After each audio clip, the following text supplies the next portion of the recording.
Hello and welcome to Brain vs. Heart. Now here's a question that a lot of people have been asking, and it's, can you have a relationship that is successful with someone who has different political values than you? The short answer is yes and no. It really depends on the person. It also depends on what specific values of your political affiliation interferes directly with your life and that of the other person's. An example of this is if one person, let's say the female, agrees with having firearms. She believes that she should have a means to protect herself lest her boyfriend or husband or whomever is not able to protect her. The cops take a while to get to you if something happens. She's 5'4", someone comes in and is trying to kill her. She needs to have a means to protect herself. Her boyfriend or opposite partner believes that there are other ways to protect yourself and he just has a problem with guns being in the house, because that same person can come in and use it against her. Both people have a point, but since that's something that is staunch, something that isn't moving, and even though they may tolerate it initially because we have the butterfly flitsies whenever we meet someone, it may become a bigger problem later. If neither of the personalities are willing to change their stance or see the other person's side, that kind of thing can drive a wedge within the relationship. People say that opposites attract. I agree with this statement, however, attraction is not the hardest thing. It's staying. If one partner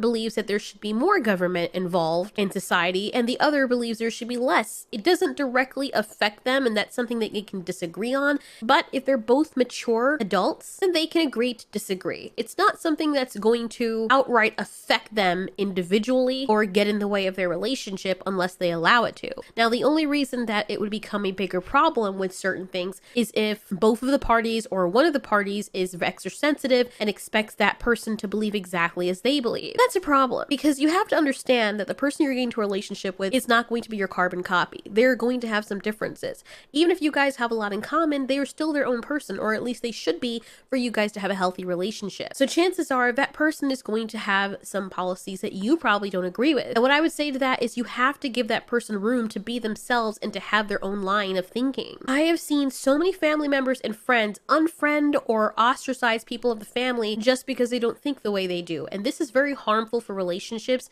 and it's not realistic. Even though humans can generally be seen as homogenous when it comes down to our species and things we respond to, emotions that we have, on an individual level, we have different desires and wants and viewpoints, and we have to respect that without having to force it on others. If you're with someone and you can learn to love someone in spite of the differences that they have, and also with the similarities that they may share with you, then that is true love, accepting the person for who they are. Of course, you'll want to make that person better, and you'll say that if that person really loves me, then they have to be willing to follow what I believe. That's unfair because the same would be expected of you. One person can't do all the giving and the other person does all the getting. Successful relationships last a long time when there is give and get from both parties. Also, if you jumped into bed with someone and you didn't know everything about that person and you're coming to learn about that person, then understand that there are going to be a lot of things that might be deal breakers for you. Before my husband and I started dating, actually started dating, we had lengthy conversations about different things. He did most of the asking. He asked, would I believe in this? And what's this policy? Or what would be a deal breaker for you for a relationship?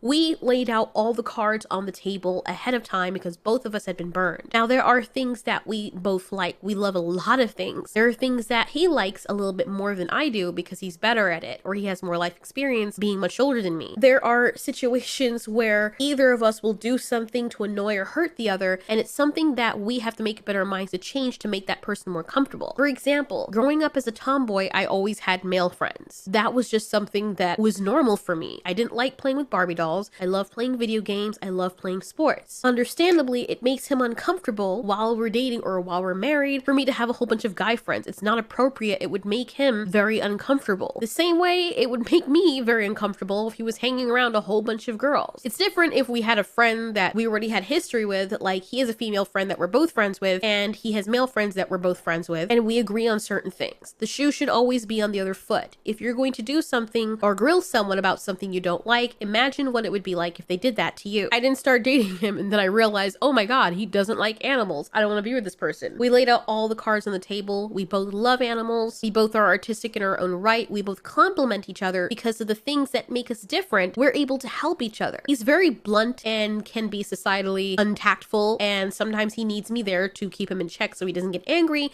and say the wrong thing. He will need me in social situations where, even though I'm equally as angry, I can handle the social pressure of responding to certain situations way better than he can. When it comes to being blunt, I'm really bad at doing that because I'm so concerned about making other people feel good, that he's able to just say something as soon as he needs to. So I'll find that on the business side of things, he handles that a lot better when talking to people. While when I'm meeting and greeting, or I need to speak with people on an emotional level to make them feel better if they have an issue, I'm better for that. We complement each other. Even though I'm good with money, I don't like having to handle it. He is great with money and he loves doing all of that. His INTJ mind complements my INFP mind perfectly. I push him when he needs to be pushed for motivation. There are times when he is so caught up in prepping everything to make it exactly perfect that he forgets to create and spend less time prepping and just do his project. On the other hand, he helps me to follow through with mine when I do so much creating but less prepping because I'm gearing to go and I end up doing a million different things and not finishing any of them. I'm a lot better with that now, but he has helped me significantly with that in the past. He knows when to cut off the emotion with certain situations and people. I learned from him how to identify that. On the other hand, I've taught him also how to recognize certain emotional cues and has taught him to be more open with that. We've made each other better with our differences. There are even some political things, even though we do agree with that because of how it affects us for our future, there are some policies that I agree with more on my side and he agrees more with his side. But on a whole, we have more similarities than differences, and our differences seem to only be on levels where they directly complement each other.